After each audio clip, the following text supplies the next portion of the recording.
ನಿಕಟ್ ಅನ್ನೋ ಒಂದು outreach programme. So ನಮ್ಮ KR PF ಆಫೀಸಿಂದ ನಮ್ಮ NJK ಎಂಟರ್ಪ್ರೈಸಸ್ಗೆ ಆರ್ಗನೈಸ್ ಆಗಿತ್ತು. ಈ ಒಂದು ಪ್ರೋಗ್ರಾಮ್ ಪರವಾಗಿ ನಾನು ಶಂಕರ್ ಅಂತೇಳಿ ನನ್ನ ಒಂದು ಫೀಡ್ಬ್ಯಾಕನ್ನು ಶೇರ್ ಮಾಡ್ತಾ ಇದ್ದೇನೆ. ಇವತ್ತಿನ ಪ್ರೋಗ್ರಾಮ್ಗೆ ಸುಮಾರು ಜನ ಗ್ರೀವಿಯನ್ಸ್ ಇಟ್ಕೊಂಡು ನಮ್ಮ employees, working employees, left employees ತುಂಬ ಜನ ಬಂದಿದ್ರು. ಸೊ ಬಂದಿದ್ರಲ್ಲಿ ಆಲ್ಮೋಸ್ಟ್ ಎಲ್ಲ ಕಂಪ್ಲೇಂಟು ಮತ್ತು ಕೇಸಸ್ ಕೂಡ ರಿಸಾಲ್ವ್ ಆಗಿದೆ. ತುಂಬ ಚೆನ್ನಾಗಿ ಬ್ರೀಫ್ ಆಗಿ ನಮಗೆ ಎಕ್ಸ್ಪ್ಲೈನ್ ಮಾಡಿಕೊಟ್ರು PF ಆಫೀಸ್ ಕಡೆಯಿಂದ.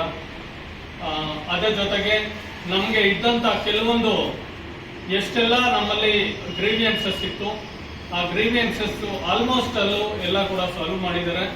Rest of the 1 or 2 cases ಅನ್ನ PF ಆಫೀಸ್ ರೀಚ್ ಮಾಡಕ್ಕೆ ಹೇಳಿದ್ದಾರೆ. ಸೊ ನೆಕ್ಸ್ಟ್ ಡೇಸ್ ಅಲ್ಲಿ ನಾವು ಅದಕ್ಕೆ ಸಪೋರ್ಟಿವ್ ಡಾಕ್ಯುಮೆಂಟ್ಸ್ ಅನ್ನ ಅಟ್ಯಾಚ್ ಮಾಡಿ PF ಆಫೀಸ್ಗೆ ಕೊಡ್ತಾ ಇದ್ದೀವಿ. ಸೊ ನಮ್ಮ ಕಂಪ್ನಿಯಲ್ಲಿ ಆಲ್ಮೋಸ್ಟ್ ನಾವು ಗ್ರೀವಿಯನ್ಸಸ್ ಅನ್ನ ಹ್ಯಾಂಡಲ್ ಮಾಡ್ತಾ ಇದ್ದೀವಿ. ಸೊ ಜೊತೆಗೆ ಈಗ ನಮ್ಗಿರುವಂತ ಡೌಟ್ಗಳನ್ನೆಲ್ಲ ಕೂಡ ಇವಾಗ ಕ್ಲಿಯರ್ ಕೊಟ್ಟಾಗಿ ಎಕ್ಸ್ಪ್ಲೈನ್ ಮಾಡಿದ್ದಾರೆ. ಯಾವ ಕೇಸ್ಗೆ ಯಾವ ಡಾಕ್ಯುಮೆಂಟ್ಸ್ ಅನ್ನ ಅಟ್ಯಾಚ್ ಮಾಡಬೇಕು, ಯಾವ ತರ ಸಪೋರ್ಟಿವ್ ಎವಿಡೆನ್ಸಸ್ ಅನ್ನ ಅಟ್ಯಾಚ್ ಮಾಡಬೇಕು, ಯಾವ ರೀತಿ ಕ್ಯಾಲ್ಕುಲೇಷನ್ ಇರಬೇಕು. ಸೊ ಎಲ್ಲ PF ರಿಲೇಟೆಡ್ ಅಲ್ಲಿ ಯಾವುದೇ ಸಮಸ್ಯೆಗಳಿದ್ರು ಕೂಡ ತುಂಬಾ ಚೆನ್ನಾಗಿ ಹೇಳ್ಕೊಟ್ಟಿದ್ದಾರೆ. ಸೊ ಈ ಒಂದು ಔಟ್ರೀಚ್ ಪ್ರೋಗ್ರಾಮ್ ಇದೇ ರೀತಿ ಇನ್ನೂ ಬೇರೆ ಬೇರೆ ಕಂಪ್ನಿಗಳಲ್ಲಿ ಆದರೆ ಒಳ್ಳೆಯದು, ತುಂಬಾ ಚೆನ್ನಾಗಿತ್ತು.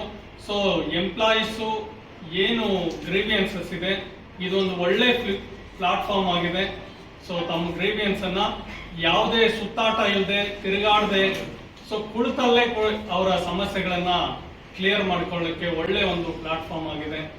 ನಾನು ಈ ಒಂದು ನಿಧಿ ಆಪ್ಕೆ ನಿಕಟ್ ಅನ್ನೋ ಒಂದು ಪ್ರೋಗ್ರಾಮ್ ಅನ್ನ ತುಂಬಾ ಇಷ್ಟಪಡ್ತೇವೆ. ನಮ್ಮ ಕಂಪನಿಯಿಂದ ಈ ಒಂದು KR PF ಆಫೀಸ್ ಇವತ್ತು ಆರ್ಗನೈಸ್ ಮಾಡಿದ್ದಕ್ಕೆ ತುಂಬಾ ಧನ್ಯವಾದಗಳನ್ನ ತಿಳಿಸ್ತಾ ಇದ್ದೇವೆ.